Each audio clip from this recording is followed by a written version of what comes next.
Good luck. Kamay sa mesa. Top 4 answers on the board. Kapag sinabing mala Barbie ang girlfriend ng kaibigan mo, ano kaya ang itsura niya? Go! Nakinis. Mala Barbie, makinis. Nandiyan ba yan? Wala. JJ, pag sinabing mala Barbie ang girlfriend ng kaibigan mo, ano kaya itsura niya? Matangos ang ilong. Matangos ang ilong. Nandiyan ba yan? Wala. Okay. Ate Rose, pag sinabing mala Barbie ang girlfriend ng kaibigan mo, ano kaya itsura niya? Sexy. Sexy. Nandiyan ba sexy?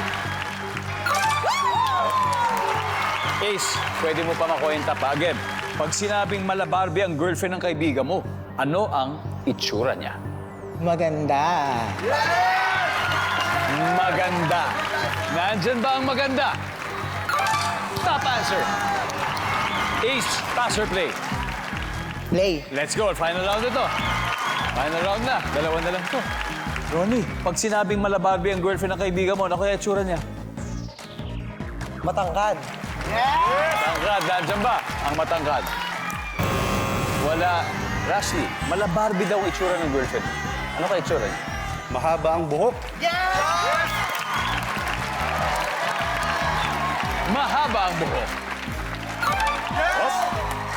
Oh, JJ, pag sinabing mala Barbie ang girlfriend ng kaibigan mo, ano kaya itsura niya? Maputi. Ay, may itim na Barbie. Maputi?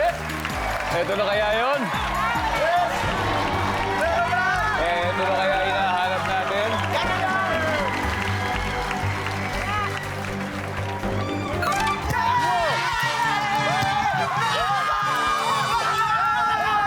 Ang final score natin, Team Shadow Ace, 362 points. Team Osang, muntik na yun. 251. Thank you, Fe. Maraming salamat, Ate Gina. And of course, Miss Rose, thank you very much. Mag-uuwi pa rin kayo ng 50,000. Thank you. I hope you enjoy. Tama pa rin. Laki